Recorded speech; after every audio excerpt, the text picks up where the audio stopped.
Bienvenue sur La Lettre Pro, le podcast IA, où chaque jour, nous vous apportons l'actualité professionnelle sur la radio et le podcast, automatisé par l'intelligence artificielle.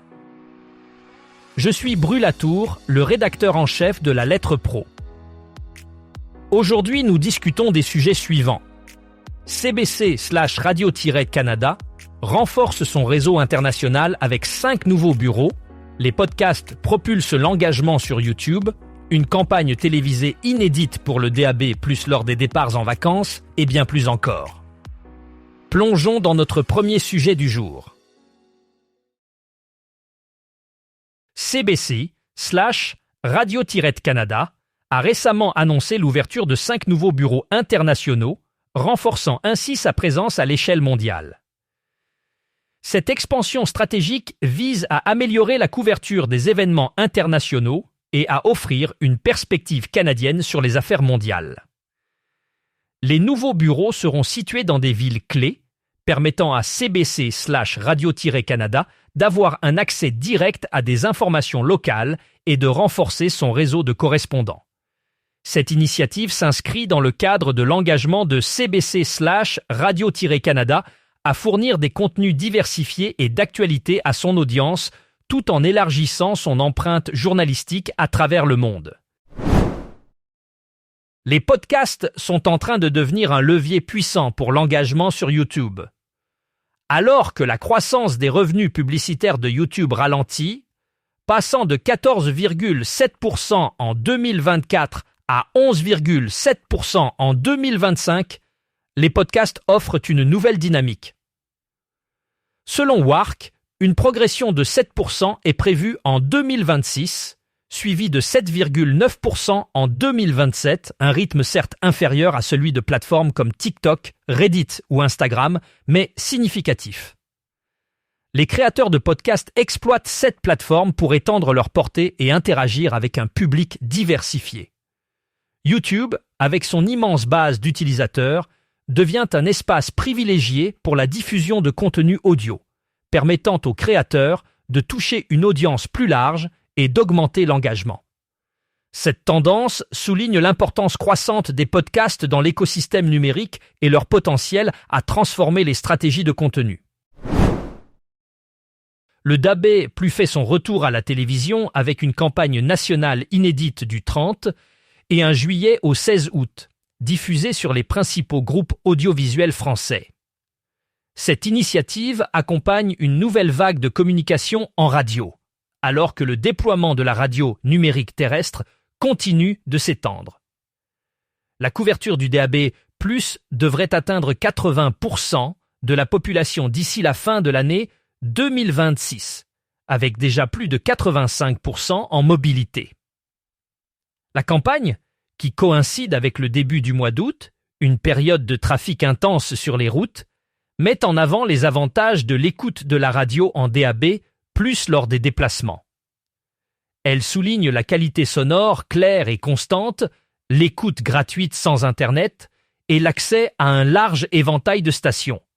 Cette stratégie de communication est renforcée par l'association Ensemble pour le DB+, qui regroupe les éditeurs de radio et associations du secteur et inclut une présence accrue sur les réseaux sociaux, en radio et à la télévision. Le spot télévisé est réalisé par Maeva Pansivi avec une musique signée 21 juin Productions.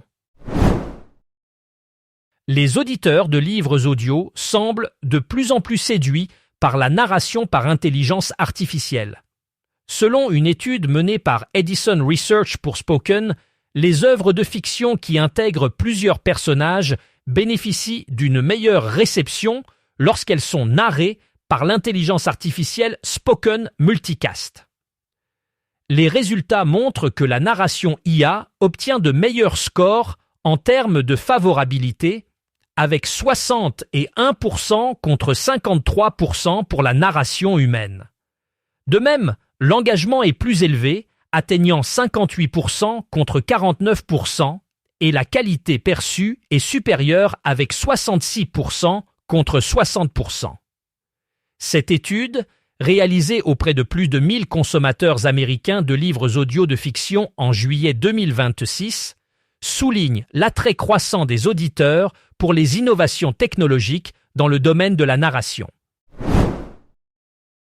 Réuni à Rome le 9 juillet 2026, le Radio-TV Forum organisé par Aeranti Corallo a marqué le 50e anniversaire de la fin du monopole public sur la radiodiffusion locale en Italie.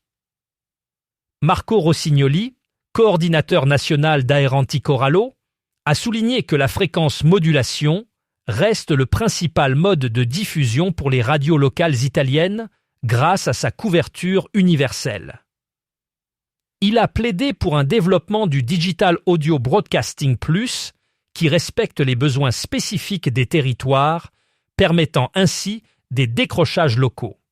Cette approche favoriserait la diffusion de programmes adaptés à des zones géographiques spécifiques tout en stimulant les recettes publicitaires locales.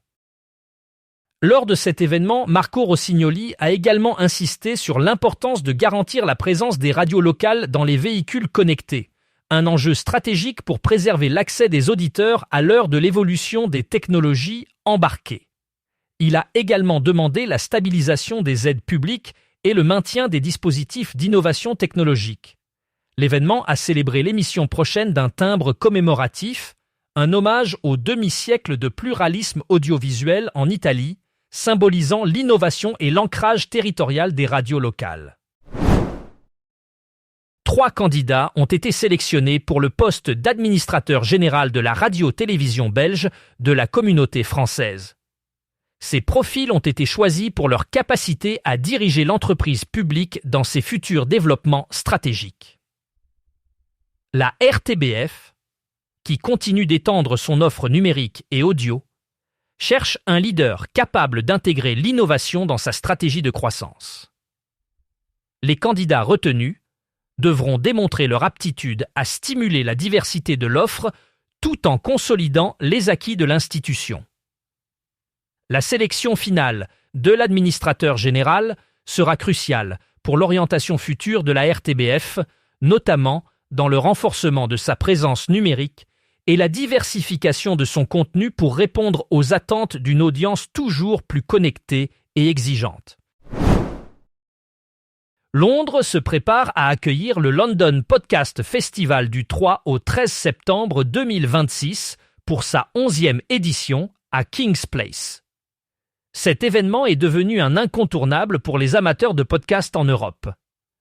Pendant 11 jours, créateurs, producteurs et auditeurs se réuniront pour des spectacles en public, des enregistrements en direct et des retransmissions en ligne. Le festival couvre une variété de sujets allant de l'humour au cinéma, en passant par le théâtre audio et les récits portés par des créateurs sourds. L'objectif est de permettre aux communautés d'auditeurs de découvrir de nouveaux podcasts et de retrouver leurs émissions préférées dans un cadre public. Sous la direction artistique de Rebecca Millikan, le festival met l'accent sur la diversité des propositions pour offrir une communauté à chaque type d'auditeur. Les billets pour la première vague de spectacles sont déjà disponibles et de nouveaux podcasts seront ajoutés à la programmation au cours de l'été. Le London Podcast Festival 2026 bénéficie du soutien de The Guardian Podcast et d'Audio UK. Cet événement est une occasion unique de rencontre entre créateurs et auditeurs, tout en maintenant une politique tarifaire accessible. La BBC s'engage activement dans la réduction de son empreinte carbone, enregistrant une baisse significative des émissions de dioxyde de carbone dans ses activités radio. En 2025-2026, les émissions directes de la BBC, Scope 1 et 2, ont atteint 24 250 et 1 tonne de CO2, une réduction notable par rapport aux 39 276 tonnes enregistrées en 2019-2020. En ce qui concerne les émissions de sa chaîne de valeur, Scope 3, elles s'élèvent à 320 767 tonnes de CO2. La BBC vise une réduction de 46% pour les scopes 1 et 2 et de 28% pour le scope 3 d'ici l'année 2030-2031. Ces efforts font partie d'une stratégie plus large pour améliorer la durabilité environnementale de ces opérations. Les initiatives comprennent des mesures d'efficacité énergétique, l'utilisation accrue de sources d'énergie renouvelables et une meilleure gestion des ressources tout au long de la chaîne de valeur. Ce plan ambitieux reflète l'engagement de la BBC à être un leader dans la lutte contre le changement climatique. En Europe, la radio continue de séduire une large majorité de la population avec un taux d'écoute hebdomadaire impressionnant de 81% selon les dernières données de l'Union européenne de radio-télévision. Les radios de service public, qui jouent un rôle clé dans le paysage médiatique, maintiennent une forte présence, notamment dans le domaine de l'audio digital, avec 290 flux Internet répertoriés. Cependant, un phénomène préoccupant émerge. Les jeunes Européens montrent des signes de désaffection croissante envers la radio traditionnelle. Cette tendance au décrochage s'accélère, posant un défi de taille pour l'industrie qui doit adapter ses contenus et ses modes de diffusion pour capter l'attention de cette audience jeune et connectée. Pour plus d'informations sur cette actualité et d'autres sujets, rendez-vous sur notre site lalettre.pro. Vous pouvez également vous abonner à notre newsletter quotidienne pour ne rien manquer de l'actualité professionnelle sur la radio et le podcast. Merci d'avoir écouté La Lettre Pro, le podcast IA. À demain pour un nouveau résumé de l'actualité.